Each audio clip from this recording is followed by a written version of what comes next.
जब हिसार में कैंप्स लगा करते थे तो इनके मन में बार बार एक ही विचार आता था कि लोग आते हैं 7 दिन के शिविर में, क्योंकि हमारे प्रधान जी के सानिध्य में कार्यक्रम बहुत अच्छे से होते हैं, लेकिन इनको मन में बार बार आता था कि लोग 7 दिन के शिविर में आते हैं, जाने के बाद में उस दिनचर्या को छोड़ देते हैं।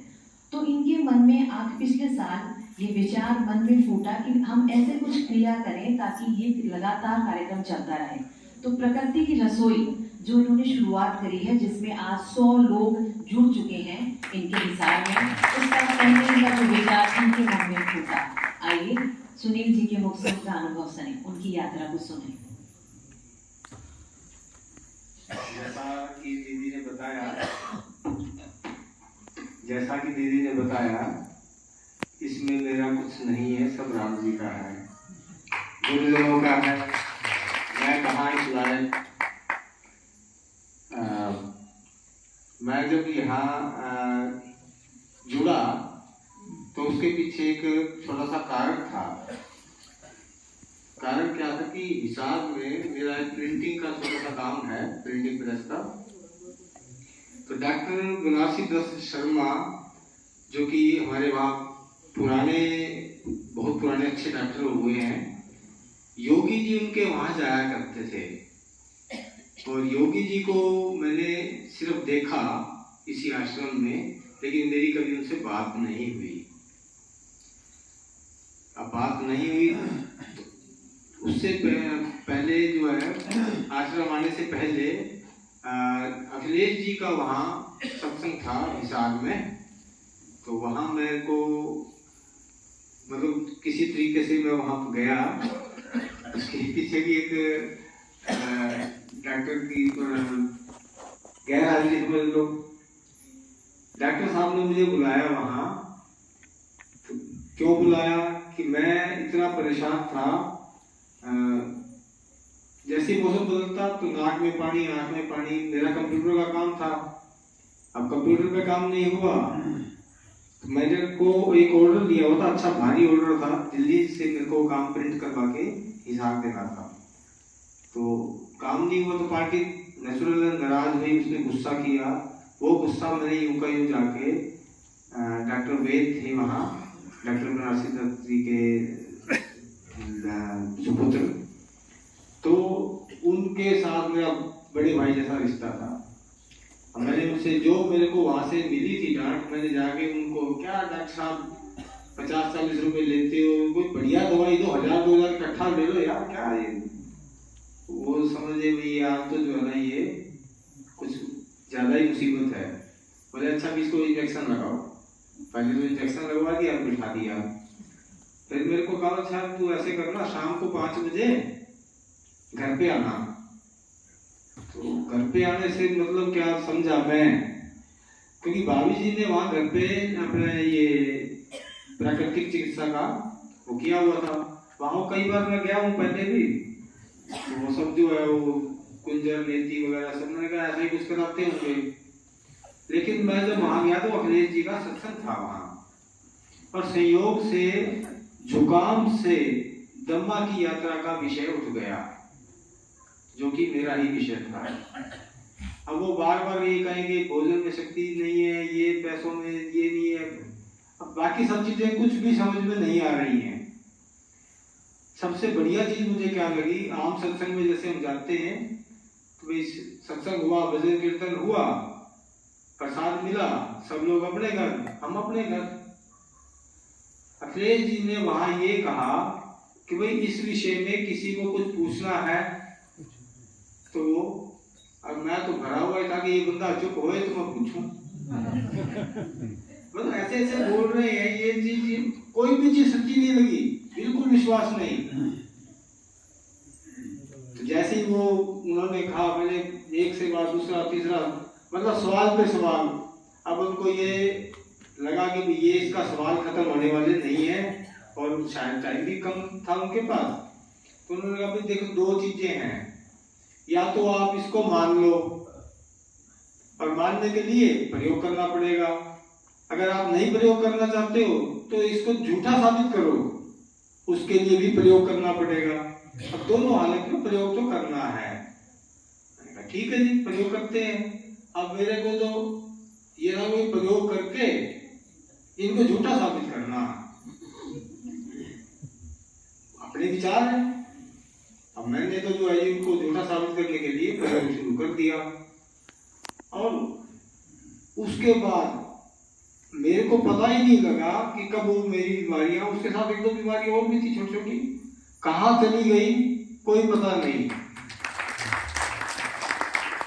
ये मेरा पहला उनसे जो सहयोग था मिलने का। उसके बाद थोड़ा विश्वास हुआ तो चलो भी इनका आश्रम भी देख के आते हैं। उन्होंने आए थे तो जो है हरिकेश शर्मा जी होते थे हमारे वहाँ, काफी सीरियस साधक थे वो। तो वो आए हमारे यहाँ, उनको भेजा उन्होंने, डॉक्टर वेद ने। पहले 50 पैसे के ना पोस्ट कार्ड छपते थे, तो सत्संग में सबको बुलाने के लिए कुछ पोस्ट कार्ड लिखने होते थे। अब 200-250 पोस्ट कार्ड जो लिखवाते ना, तो अकेले वो और एक कोई और उनके साथ थे, वो उनको मदद करते थे पोस्ट कार्ड लिखने में। डॉक्टर वेद ने उनको आइडिया दिया कि ऐसी नीले रंग की अगर इंक में ये प्रिंट करवा लो पोस्ट कार्ड, तो आपको लिखने से बचत हो जाएगी। ये कौन करेगा? सुनील कर देगा। उन्होंने मेरे पास भेज दिया, मैंने लिखा, हाँ हो जाएगा, कोई दिक्कत नहीं है। तो वो एक लेटर लिखवाता उनसे, उसका स्कैन करके हम फोटो करके अपनी टेक्नोलॉजी से हमने वो कर दिया। लेकिन लेटर में छपते तो थे मेरे पास, तो देखता मैं यार क्या है इसमें जो है, फिर वही चीजें हैं, पैसे में सुख नहीं, ये नहीं वो नहीं। तो चलो आश्रम में देख के आते हैं इनका क्या, पैसे बिना इनका काम चलता है? भाई बिना पैसे तो कुछ भी नहीं चलता, इनका काम कैसे चलता है? पैसे में सुख नहीं बोल रहे हैं। हम आ गए यहाँ आश्रम में। आश्रम में आए तो ये दिन का टाइम था, गर्मी का मौसम था। शशि दीदी मिले हमें यहाँ छोटी सी पीछे किचन में वहाँ। तो इन्होंने वो आते जैसे वेलकम ड्रिंक होता, जूस बना हुआ था, जूस पिलाया इन्होंने हमें। जूस में क्या था कि मेरे साथ एक दोस्त था मेरा दिल्ली का, हमने किया जूस बहुत बढ़िया। तो उन्होंने कहा कि दीदी जूस तो बहुत बढ़िया है, तो भैया और ले लो। तो एक गिलास हमने और ले लिया। जब दूसरा गिलास पी रहे हैं तब ये हुआ कि दीदी ये जूस है किस चीज का? बोले घी का। मेरे मुंह से ये, अरे वो गंदा सा घिया और इतना बढ़िया जूस। मतलब घिया बैंगन की सब्जी अगर मेरे घर में बन जाती थी तो मैं तो वो सब्जी नहीं खाता। बाहर से सब्जी आएगी, छोले आएंगे, कुछ भी आएगा बाहर से, तो खाना होगा। तो अपनी अपनी उस टाइम मेरी ये ख्वाहिश थी। लेकिन आने से उसके बाद यहाँ देखा, बहुत अच्छा लगा। और शशि दीदी ये सब जो आते थे वहाँ महीना हर महीने आते थे, तो मेरे को इनसे लगाव हो गया, जैसे ही बिल्कुल अपना परिवार है। तो बाकी जी भी आए हमारे यहाँ, हमारे घर पे आए सब। अखिलेश जी आए। हाँ, अखिलेश जी का एक और बता रहा हूँ आपको। 2005 में हमने वहाँ कैंप रखवाया, क्योंकि प्रिंटिंग का मेरा काम था। तो उस टाइम में 2005 में ये बड़े बड़े कलर पोस्टर जो है ना, ये हिसार में छपते नहीं थे, दिल्ली में छपवाते थे हम। तो हमने पूरा बड़ा पोस्टर बनवाया, देखिए उसमें फोटो साइड में प्रोग्राम बनवा के, और जो है रात को 2-3 बजे तक हमने पूरे शहर में चिपकवा दिया। बहुत मेहनत की प्रोग्राम, लेकिन संख्या जो है ना प्रोग्राम की हमारे वहाँ 100-125। तो हम थोड़ा सा निराश हुए। फिर हमने अखिलेश जी से कहा कि इतनी मेहनत के बाद हमने ये किया। बोला तुम क्या समझते हो, ऐसे हो जाएगा क्या? सब लोग भगवान के रास्ते आएंगे? बोला गीता में लिखा है लाखों में कोई एक आएगा। बात समझ में आ गई। तो तुमने किया बहुत अच्छा, फल की चिंता तुम मत करो। ठीक है साहब। उसके बाद चलता रहा जीवन। समस्या आई दुकान की, दुकानदारी की, पारिवारिक थोड़ा हुआ। दुकान पे एक दुकान थी, 2 भाई थे। तो वो समस्या का मैंने रखी इनके आगे। उन्होंने कहा तुम क्या चाहते हो? तो ठीक है भाई, मैं कुछ नहीं चाहता, जो वो चाहता है। अब तो ये हो गया था मेरी अर्जी तेरी मर्जी। तो कोई हाथ में पैसा भी नहीं, कुछ नहीं, चलता लंबा काम चला। हालांकि उस दुकान का काम जो है ना सारा लगभग मेरे द्वारा ही होता था। बड़े भाई थे, वो गवर्नमेंट जॉब में थे, लेकिन फिर भी उसकी मर्जी, वो दुकान उनको देके हमने अलग हो गए। उसके बाद जो प्रकृति रसोई वाली बात है, इसके बीच में और भी बातें हैं। जो प्रकृति रसोई वाली बात है, जो कैंप लगता हमारे यहाँ, तो हम इसी कैंप की जो 11 से 17 मार्च पिछले साल रहा था कैंप हमारा, उसमें हमने ये उसकी प्रोग्रामिंग कर रहे थे भी कैसे क्या करना। तो हमारे एक ये दिमाग में आया, इतने हम कैंप कर चुके हैं, हमारे साथ जो है ना हर कैंप में 2-4 लोग ही बढ़ते हैं, ज्यादा लोग क्यों नहीं बढ़ते? इतनी बढ़िया रास्ता है, सबको मिलता है, तो ज्यादा लोग क्यों नहीं बढ़ते? तो मेरे साथी हैं, गुलशन जी हैं, पवन गोयल हैं, अपने गंगाधर बंसल, हमने सब सोचा कि क्या करना चाहिए। तो ये विचार हुआ कि एक जो है ना अपने रसोई बनाते हैं कि 7 दिन के बाद जो है ना हम उनको वहां खिलाएंगे। 7 दिन का तो कभी ये खिला के चले जाएंगे, महाराष्ट्र वाले आएंगे, उसके बाद हम क्या करेंगे?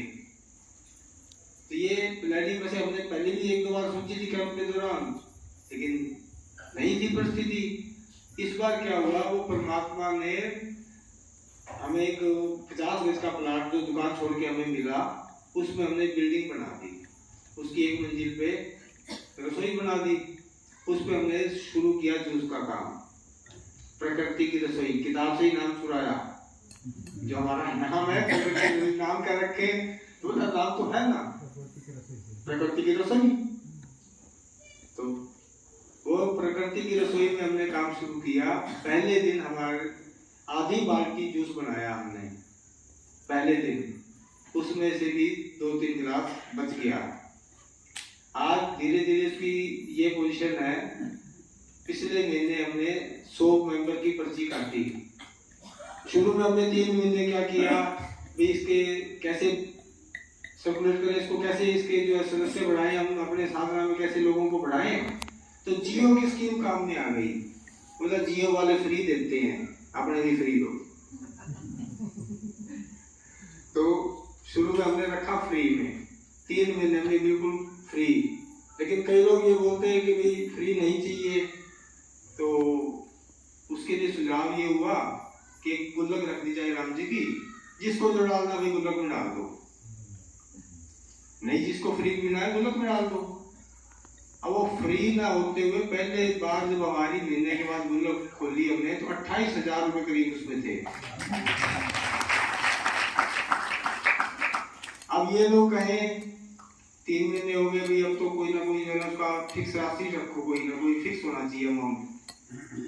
तो सबने मिलके तय किया 500 रुपए जायज है, 500 रुपए महीना।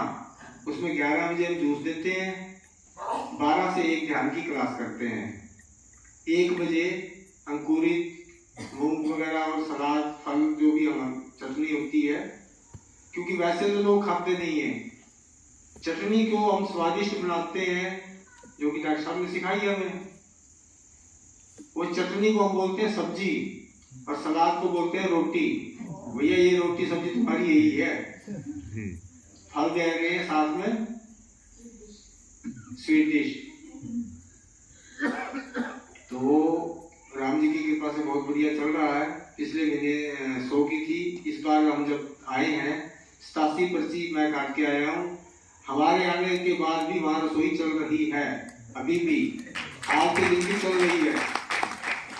अब वहाँ क्योंकि नवरात्रे हैं, अनाज हमने देना नहीं है, उपवास का ये था, हमने कहा सिर्फ जूस दो। अब वहाँ सलाद नहीं मिल रहा, सिर्फ जूस मिल रहा है। आज की हमारी हाजिरी 52 लोगों की वहाँ है, क्योंकि 15 लोग तो लगभग यहीं आ गए, और कईयों के उपवास है तो नहीं ले रहे होंगे।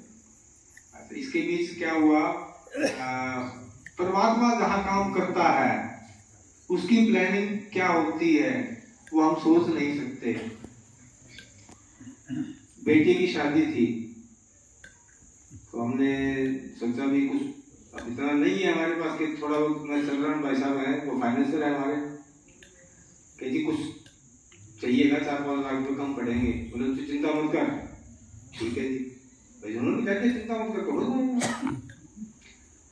अब करनी राम की, हम कार्ड बांट रहे हैं तो सामने जो समझी है उनका फोन आता है कि मेहता जी कहाँ हो, कि ऐसे कार्ड बांट रहा हूँ, कि आप एक बार कार्ड को रोक दो। कितना दिमाग परेशान होएगा, खराब हो जाएगा।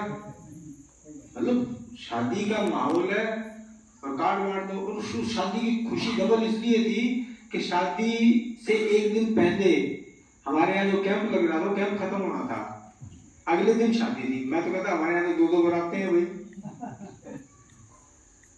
तो अब वो वहाँ क्योंकि एक दुर्घटना हुई थी, उनके कोई रिलेटिव नजदीक के थे, तो उन्होंने इसलिए वो कैंसिल किया। लेकिन वो 4 दिन जो है दिमाग इतना ये रहा कि भाई क्या होगा। डॉक्टर साहब वही थे, डॉक्टर साहब से मैंने कहा जी ऐसी बात है, राम जी जो करेंगे तुम अपनी अर्जी रखो। इन्होंने भी हौसला दिया। 4 दिन के बाद उन्होंने ये कहा कि जी शादी तो हम करेंगे लेकिन बारात नहीं करेंगे, सिंपल सा।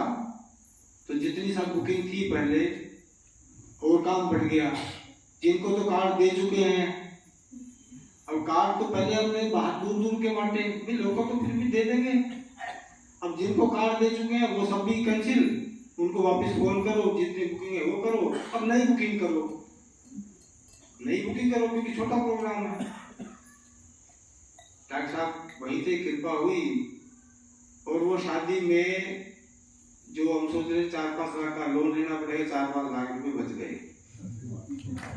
अब हुआ क्या उसकी मर्जी से, इसमें हमारा तो कोई नहीं, हमने तो पूरा कर रखा था। अब उसके बाद बेटे की शादी हुई, उसमें क्या बोला पापा देखो पिछली बार तो हमें शादी में बिटिया भी बोली थी ये शादी तो हम धूमधाम से करेंगे, भाई कोरोना है देख लो।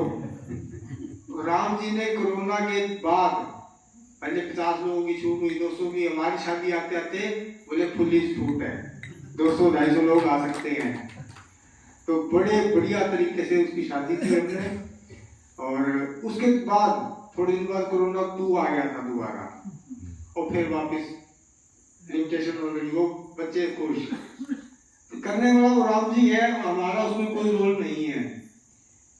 और ये प्रकृति रसोई भी जो है ना, मैं चला रहा हूँ ऐसा कुछ नहीं है। गंगाधर जी सबको बोलते हैं कि इनकी बिल्डिंग है, अरे मेरी कहाँ बिल्डिंग है भाई, मैं तो चौकीदार हूँ यार, मेरी कोई बिल्डिंग नहीं है, राम जी का ही है सब काम, वही दे रहे हैं वही चला रहे हैं।